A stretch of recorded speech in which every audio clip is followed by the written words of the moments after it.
Hi friends, ಇವತ್ತು ನಿಮ್ಗೆ ಇಲ್ಲಿ ಯುಗಾದಿ ಹಬ್ಬದ ಪ್ರಯುಕ್ತವಾಗಿ ಬೆಲ್ಲದ ಶಾವಿಗೆ ಪಾಯಸವನ್ನ ಮಾಡಿ ತೋರಿಸ್ತಾ ಇದ್ದೀನಿ. ಈ ಶಾವಿಗೆ ಪಾಯಸ ನೀವು 2 ದಿನ ಇಟ್ಟರು ಕೂಡ ಸ್ವಲ್ಪನೂ ಗಟ್ಟಿ ಆಗೋದಿಲ್ಲ, ಹಾಗೆ ಫ್ರಿಜ್ ಅಲ್ಲಿ ಸ್ಟೋರ್ ಮಾಡಿದ್ರು ಕೂಡ ಸ್ವಲ್ಪನೂ ಗಟ್ಟಿ ಆಗೋದಿಲ್ಲ friends. Hi friends, welcome to GNS home cooking. Friends, ಇವತ್ತು ನಿಮ್ಗೆ ಇಲ್ಲಿ ಬೆಲ್ಲವನ್ನ ಯೂಸ್ ಮಾಡಿಬಿಟ್ಟು ನಾನು ಶಾವಿಗೆ ಪಾಯಸವನ್ನ ಮಾಡಿ ತೋರಿಸ್ತಾ ಇದ್ದೀನಿ. ಈ ಶಾವಿಗೆ ಪಾಯಸ ನೀವು 2 ದಿನ ಇಟ್ಟರು ಗಟ್ಟಿ ಆಗೋದಿಲ್ಲ. ಕೆಲವು ಟಿಪ್ಸ್ ಅನ್ನ ಹೇಳ್ತೀನಿ, ಸೊ ಆ ಟಿಪ್ಸ್ ಅನ್ನ ಫಾಲೋ ಮಾಡಿ ಫ್ರೆಂಡ್ಸ್. ಖಂಡಿತ ನಿಮ್ದು ಶಾವಿಗೆ ಪಾಯಸ ಫ್ರಿಜ್ ಅಲ್ಲಿ ಇಟ್ಟರು ಕೂಡ ಗಟ್ಟಿ ಆಗೋದಿಲ್ಲ, ಅದಕ್ಕೆ ನಾನು ಗ್ಯಾರಂಟಿ ಫ್ರೆಂಡ್ಸ್. ತುಂಬಾ ಅಂದ್ರೆ ತುಂಬಾ ಚೆನ್ನಾಗಿ ಆಗುತ್ತೆ. ಹಾಗೆ ಸಕ್ಕರೆಗಿಂತ ಬೆಲ್ಲ ಆರೋಗ್ಯಕ್ಕೂ ತುಂಬಾ ಒಳ್ಳೆಯದು. ಅದಕ್ಕೋಸ್ಕರ ಈ ವರ್ಷದ ಬರುವಂತ ಯುಗಾದಿ ಹಬ್ಬಕ್ಕೆ ಈ ರೀತಿಯ ಶಾವಿಗೆ ಪಾಯಸವನ್ನ ಮಾಡಿ ಎಲ್ಲರೂ ಹೆಲ್ದಿ ಆಗಿರಿ, ಎಲ್ಲರೂ ಖುಷಿ ಖುಷಿಯಾಗಿರಿ ಅಂತ ಹೇಳ್ತಾ ಈ ವಿಡಿಯೋನ ಸ್ಟಾರ್ಟ್ ಮಾಡೋಣ ಫ್ರೆಂಡ್ಸ್. ಮೊದಲಿಗೆ ನಾನು ಇಲ್ಲಿ ಒಂದು ಪಾತ್ರೆಯನ್ನ ಬಿಸಿ ಮಾಡೋಕೆ ಇಟ್ಟಿದ್ದೀನಿ ಫ್ರೆಂಡ್ಸ್. ಅದರಲ್ಲಿ ದೊಡ್ಡ ಚಮಚದಿಂದ 1 ಚಮಚದಷ್ಟು ತುಪ್ಪವನ್ನ ಸೇರಿಸ್ತಾ ಇದ್ದೀನಿ ಫ್ರೆಂಡ್ಸ್. ಯಾವಾಗಲೂ ತುಪ್ಪವನ್ನ ನಾವು ಜಾಸ್ತಿ ಕೂಡ ಹಾಕಬಾರ್ದು, ಸೊ ಅದು ಕೂಡ ತುಂಬಾ ಇಂಪಾರ್ಟೆಂಟ್. ನಂತರ ನಾನು ಇಲ್ಲಿ ಕೆಲವು ದ್ರಾಕ್ಷಿ, ಗೋಡಂಬಿ ಹಾಗೆ ಒಣ ಕೊಬ್ಬರಿಯನ್ನ ತಗೊಂಡಿದ್ದೀನಿ. ನಾನು ದ್ರಾಕ್ಷಿಯನ್ನ ಆಮೇಲೆ ಇಲ್ಲಿ ಸೇರಿಸ್ತಾ ಇದ್ದೀನಿ. ಮೊದಲಿಗೆ ಇದನ್ನ ನಾವು ಚೆನ್ನಾಗಿ ಫ್ರೈ ಮಾಡ್ಕೋಬೇಕು. ಸ್ವಲ್ಪ ಕಲರ್ ಚೇಂಜ್ ಆಗುವವರೆಗೂ ಫ್ರೈ ಮಾಡ್ಕೋಬೇಕು ಫ್ರೆಂಡ್ಸ್. ನಂತರ ಇದಕ್ಕೆ ನಾನು ದ್ರಾಕ್ಷಿಯನ್ನ ಹಾಕ್ಬಿಟ್ಟು ಇದನ್ನು ಕೂಡ ಫ್ರೈ ಮಾಡ್ತಾ ಇದ್ದೀನಿ. ಈಗ ಪೂರ್ತಿ ಚೆನ್ನಾಗಿ ಕಲರ್ ಚೇಂಜ್ ಆಗಿದೆ. ಒಂದು ಪ್ಲೇಟ್ಗೆ ಸರ್ವನ್ನ ಮಾಡ್ಕೋಬೇಕು. ಶಾವಿಗೆ ಪಾಯಸ ಮಾಡುವಾಗ ಸಣ್ಣ ಪುಟ್ಟ ಟಿಪ್ಸ್ ಅನ್ನ ನಾವು ಫಾಲೋ ಮಾಡಿದ್ರೆ ತುಂಬಾ ಚೆನ್ನಾಗಿ ಇಲ್ಲಿ ಶಾವಿಗೆ ಪಾಯಸ ರೆಡಿ ಆಗುತ್ತೆ.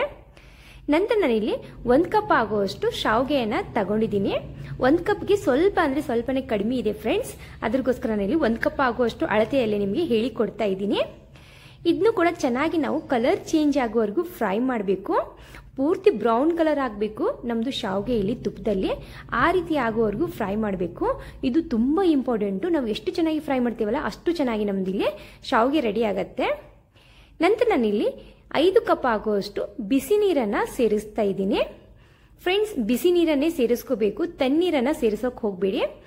ಬಿಸಿ ನೀರನ್ನ ಸೇರಿಸ್ಕೊಂಡು ಚೆನ್ನಾಗಿ ನಾವು ಕುದಿ ಬರುವವರೆಗೂ ಮಿಕ್ಸ್ ಮಾಡ್ಕೋಬೇಕು.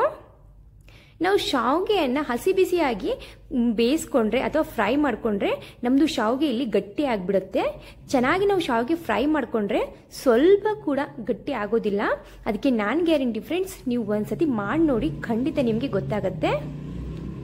ನಂತರ ಇಲ್ಲಿ ಒಂದು 90% ಇಲ್ಲಿ ಕುಕ್ ಆಗಿದೆ ಶಾವಿಗೆ. ನೀವು ನೋಡ್ತಾ ಇರ್ಬೋದು, ಈ ರೀತಿ ಪ್ರೆಸ್ ಮಾಡಿದ್ರೆ ಒಂದರಲ್ಲಿ 2 ಪೀಸು ಆಗ್ತಾ ಇದಾವೆ. ಈ ರೀತಿ 90% ಆಗುವವರೆಗೂ ನಾವು ಇದನ್ನ ಕುಕ್ ಮಾಡ್ಕೋಬೇಕು.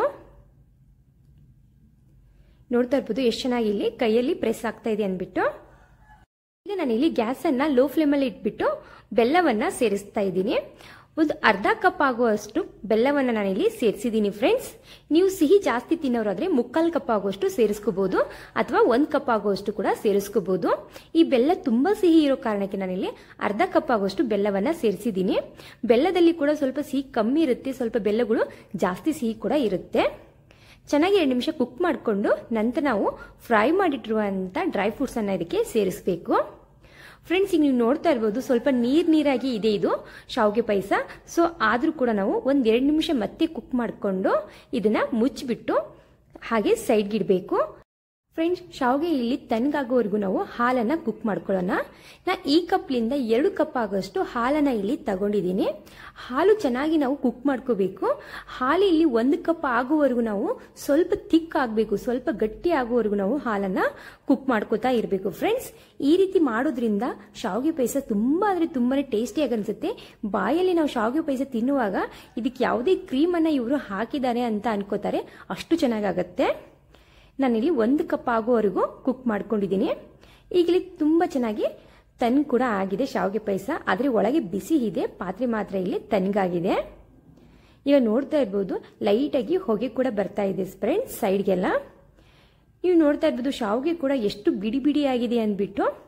ಸೊ ನಿಮ್ಗೆ ಹಾಲು ಬೇಡಪ್ಪ ಅಂದ್ರೆ ನೀವು ಹಾಗೆ ಕೂಡ ತಿನ್ಕೋಬಹುದು ಫ್ರೆಂಡ್ಸ್. ಇಷ್ಟು ಬಿಡಿ ಬಿಡಿಯಾಗಿ ಶಾವಿಗೆ ಪಾಯಸನ ಇಲ್ಲಿವರೆಗೂ ನಿಮ್ಗೆ ಯಾರು ಹೇಳ್ಕೊಟ್ಟಿಲ್ಲ ಅಂತ ಅನ್ಕೋತೀನಿ. ಸೊ ಈ ವಿಡಿಯೋ ನಿಮಗೆ ಸ್ವಲ್ಪನಾದ್ರೂ ಯೂಸ್ಫುಲ್ ಅನ್ಸಿದ್ರೆ ಪ್ಲೀಸ್ ನಮ್ಮ ಚಾನಲ್ಗೆ ಸಪೋರ್ಟ್ ಮಾಡಿ. ನಂತರ ನಾನಿಲ್ಲಿ 1 ಕಪ್ ಆಗುವಷ್ಟು ಹಾಲನ್ನು ಇದಕ್ಕೆ ಸೇರಿಸಿದ್ದೀನಿ.